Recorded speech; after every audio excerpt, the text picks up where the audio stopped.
आप सुन रहे हैं आज तक रेडियो।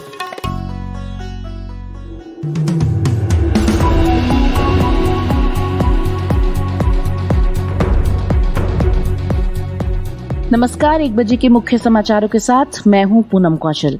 सुशांत सिंह राजपूत की संदिग्ध मौत के मामले में शक के दायरे में आई उनकी दोस्त रिया चक्रवर्ती ने आज तक से विशेष बातचीत में अपने ऊपर लगे सभी आरोपों को खारिज किया है।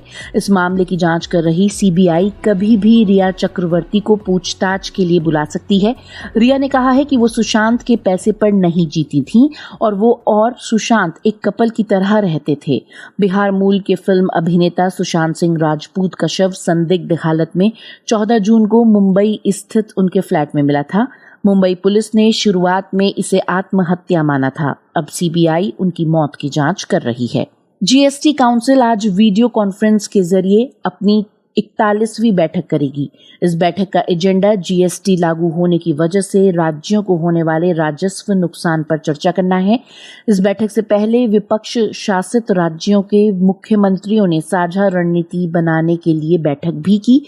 भारत के महाधिवक्ता के वेणुगोपाल ने एक बयान में कहा था कि अगर राज्यों को जीएसटी राजस्व में कोई नुकसान हुआ है तो उसे चुकाने के लिए केंद्रीय सरकार बाध्य नहीं है। ऑक्सफोर्ड में बनी कोरोना वायरस की वैक्सीन का दूसरे चरण का क्लिनिकल ट्रायल चेन्नई और पुणे में शुरू हो गया है। चेन्नई में 2 शीर्ष मेडिकल संस्थानों में ऑक्सफोर्ड की वैक्सीन कोविशील्ड का ट्रायल शुरू हो रहा है। वहीं पुणे में सीरम इंस्टीट्यूट ऑफ इंडिया इस वैक्सीन का उत्पादन कर रही है। यहाँ के एक मेडिकल कॉलेज और अस्पताल में भी इस वैक्सीन का दूसरे चरण का क्लिनिकल ट्रायल शुरू हो गया है। भारत में बीते 24 घंटों में कोरोना संक्रमण के 75,760 नए मामले सामने आए हैं और अब देश में संक्रमण के कुल मामलों की तादाद 33,10,000 को पार कर गई है।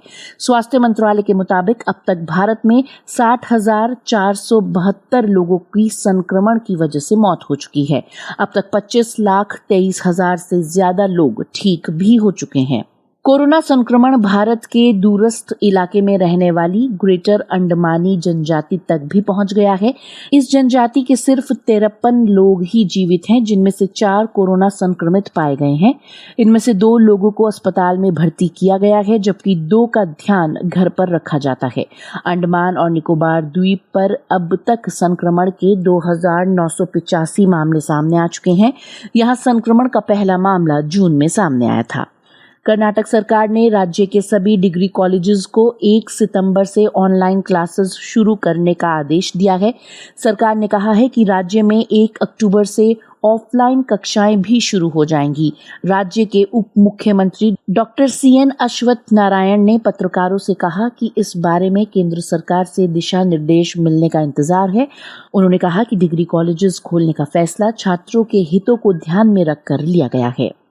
लगभग 150 मील प्रति घंटा की रफ्तार से टेक्सास और लुइसियाना की तरफ बढ़ रहे समुद्री चक्रवात लॉरा को लेकर जारी चेतावनी में कहा गया है कि अगर ये चक्रवात इस रफ्तार से तट से टकराया तो ये अमेरिकी तट से टकराने वाले सबसे तेज चक्रवात में से एक होगा। करीब 5 लाख लोगों को तटीय इलाके छोड़ने के लिए कहा गया है। इससे पहले मार्को नाम का एक चक्रवात सोमवार को लुइसियाना से टकराया था, जिसकी वजह से भारी बारिश हुई है और तेज हवाएं चली हैं। कोविड-19 महामारी की वजह से राहत और बचाव कार्य में भी काफी दिक्कतें आ रही हैं।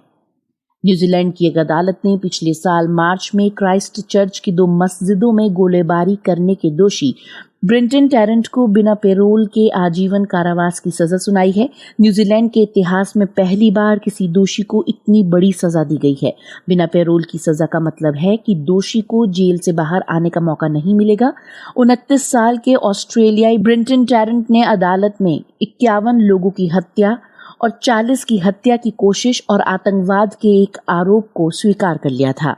अपना फैसला सुनाते हुए जज ने कहा है कि ब्रेंटन ने जो किया वो अमानवीय और निर्दयता से भरा था। ब्रेंटन ने इस हमले को फेसबुक लाइव के जरिए प्रसारित भी किया था।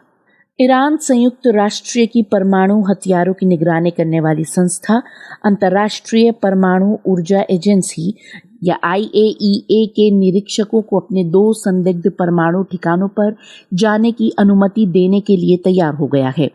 ईरान और IAEA की तरफ से जारी बयान में कहा गया है कि ईरान ने परमाणु सुरक्षा संबंधी पुराने मुद्दों को सुलझाने के लिए अच्छी भावना से ये कदम उठाया है। ये सहमति परमाणु ऊर्जा एजेंसी के महानिदेशक की तेहरान यात्रा के दौरान हुई। ईरान का कहना है कि उसने कभी भी परमाणु हथियार बनाने की कोशिश नहीं की, लेकिन IAEA को जो सबूत मिले हैं उसके अनुसार साल 2003 से पहले तक ईरान ने इन ठिकानों पर परमाणु हथियार बनाने से जुड़े काम किए हैं। तो अभी के लिए मुख्य समाचारों में बस इतना ही। पूनम कौशल को दीजिए इजाजत। नमस्कार।